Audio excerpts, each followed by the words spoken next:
Guten Tag. My name is Chris Bradford, and I'm the author of The Soul Hunters.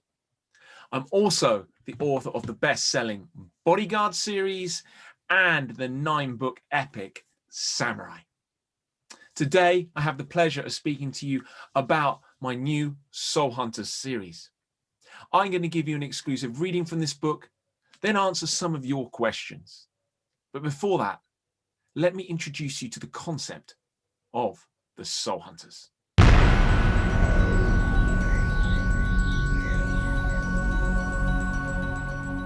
Have you ever experienced dreams so real you could only have lived them? Had deja vu so strong you must have been to the places before? Do you possess knowledge that no one has ever taught you? Do you recognize the faces of strangers, feel an ancient bond like old friends reuniting? These are all echoes of your previous lives, reincarnations of your soul, glimmers, as the first ascendants call them.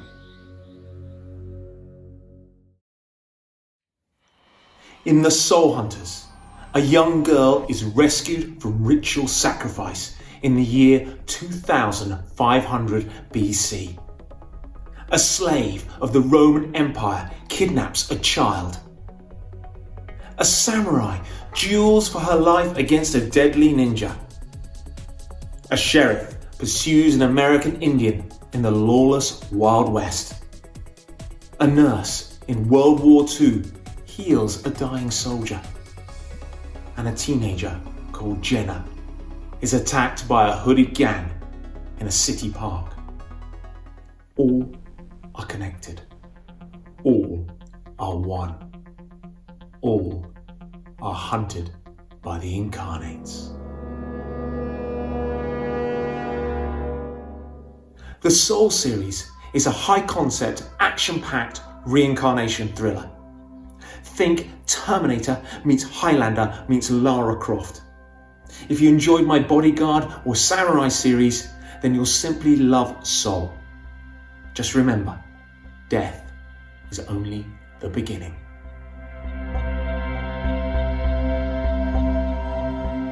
Now it's time for a reading from The Soul Hunters. If you'd like to follow along in the German edition, then it's chapter 8, page 74. At this point in the story, Genna has just been kidnapped and thrown into the back of a van. She can hear noises outside when suddenly the doors to that van fly open. "Come on," he says as he helps me out of the van. I sway unsteadily as my feet touch the pavement. A crowd of onlookers have gathered, some filming the scene on their smartphones, others merely gawping, but none come forward to help. The two men who grabbed me earlier are now lying on the floor, groaning in pain. One of the men's arms is twisted at an unnatural angle. "You did that?" I ask in shock. The American boy, tough as he looks, is surely no match for two fully grown men. "We have to go," he insists, pulling me away through the crowd as a siren sounds in the distance. "No," I protest, and shake myself free of his grip. "The police are on their way." "Exactly, and you're not safe." I frown, confused. How can I not be safe with the police? At that moment, the van's front cab opens and a boy in a dark grey hoodie jumps out. Raven-haired, vampire pale, and possessed with eyes as black as pitch. There's no mistaking him. Damien. A horrible, sinking sensation swamps me. All my limbs seem to fail me, and I lose the will to move, to run, to do anything but stare at my tormentor. Damien reaches into the front pocket of his hoodie and pulls out a handgun. As he takes aim and fires, I'm yanked sideways into the shelter of a postbox, and the bullet hits an office worker instead. She crumples to the ground, her takeaway coffee spilling across the pavement. Screams erupt from the crowd, and people scatter in panic. I stare, open-mouthed and dumbstruck, horrified at the bright burst of blood staining the woman's blouse. "Move," orders the boy, and he hauls me away from the mayhem. Too shocked to resist, I numbly let him push me through the crush of people. We step off the pavement and sprint down the street. Behind us, there's a screech of tyres, and I glance back to see the van doing a sharp U-turn. It weaves through the traffic, its driver clearly determined to catch up with us. In my haste, I bump into somebody, stumble, and drop my school bag in the road.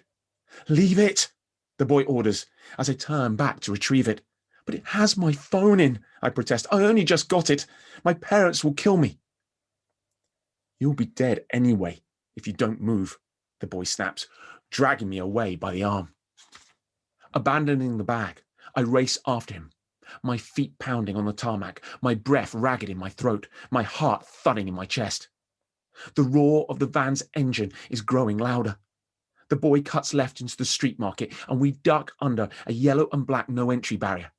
But the restricted access doesn't stop the van. It careers straight through, shattering the barrier to pieces.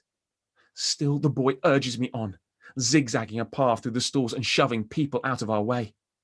Behind us, the van plows through a fish stall, sending ice and fish flying through the air in an explosion of silver and scales.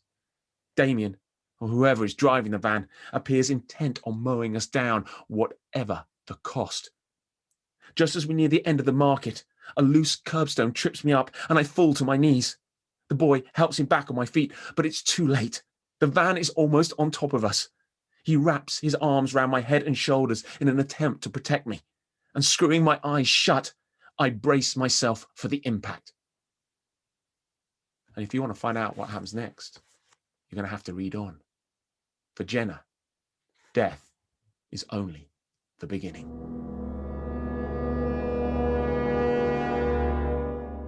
Now, I hope you enjoyed that reading from The Soul Hunters. Now we're going to have a little bit of soul searching into me as an author. The first question is, where did the idea come from for The Soul Hunters? It actually came from my nan and a story she told me about her as a young lady. She was taken to a stately home, an old mansion, where she got there, she recognized the place completely. She knew her way around it, but she'd never been there before. She even knew there was a water closet hidden behind one of the walls. This experience really threw my nan, who was a very sensible, straight-laced woman. She'd obviously been there before, but not in that life. Now, the next question is, do I believe in past lives? Well, I'm very open to the concept. I'm quite spiritual as a person, and I've met certain people in my life who I've had deep and instant connection with, and I do wonder if I've known them in a past life. There are other indications of past lives. These include phobias, and I have an inexplicable phobia of great white sharks. Even in the swimming pool, I can imagine one coming up underneath me and taking me. This has always threw me, and I've wondered if maybe I was killed by a great white in a past life. Who knows? I've also had nightmares from the age of a child. One of them about a Victorian street, me running across the roofs and being chased and falling off. Now, I can remember this from my childhood, but how could I have had experience of Victorian things when I didn't even know about it back then? Finally, the most strange of the lot is an experience with my Young Samurai series.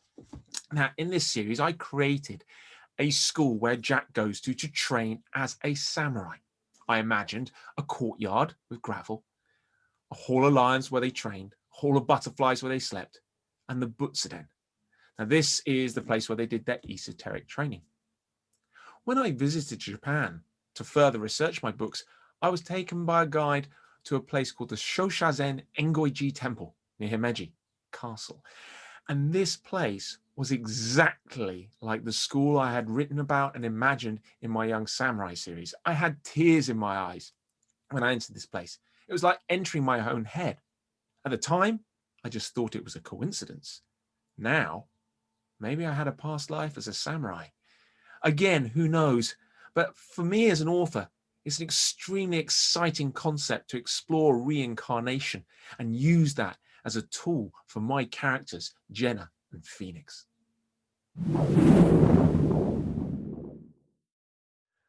The next question is, has it been easy to write this book? Well, writing is never easy. And this particular series has been particularly difficult and challenging, far harder than Samurai and Bodyguard, because there are multiple timelines, countless past lives, numerous diverse characters that I have to blend with each other, and lots of different cultures and backgrounds that I must research. The Soul Hunters has been like writing 100 books in one single novel. But the exciting thing about this time puzzle is that by book 3, I hope to have solved it. And in the meantime, you get to enjoy the journey. Now, the next question is, who was my favorite character to write? Now, in this series, they've all been really interesting because they change over the past lives. But Genna is particularly my favorite. Now, I've always written aspirational, powerful, exciting female characters, a bit like Akiko in the Young Samurai series, or Charlie, who leads the Bodyguard series. But in this instance, this is Genna, and she goes from innocent teenage girl to soul warrior to world savior. Well, I hope she does. I haven't written book 3, and I don't know whether she is even going to survive that far.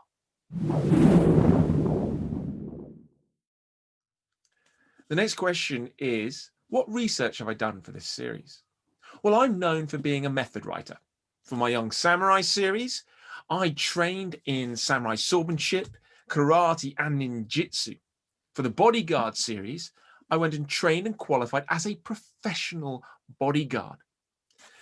For Soul Hunters, I'd need to actually die and come back to life, which is not particularly practical when writing to a deadline. So what I did was I researched into the cultures. So I went and lived with the Shona people in Zimbabwe.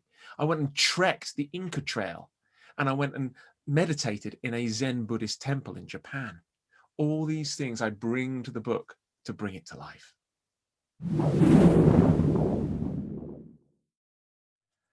Now, the final question is, what is next for Genna and Phoenix?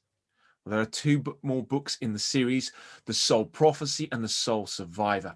And as my loyal readers know, I often like to turn things on their head, as with Jack in the Samurai series, when by book 4, he has to turn from samurai into ninja. And things are no different for Genna and Phoenix, because Genna, in order to survive, is going to need to get some past life skills of her own, because she's not always going to have her protector by her side. In fact, he might even need her help.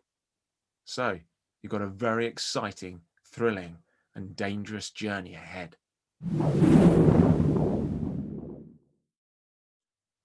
Well, I hope you enjoyed that soul searching into my life as an author and the genesis for my new series, The Soul Hunters. I also hope you enjoyed the reading from that book and want to read on. My name is Chris Bradford. I'm the author of the Samurai series, the Bodyguard series, and the Soul Hunters.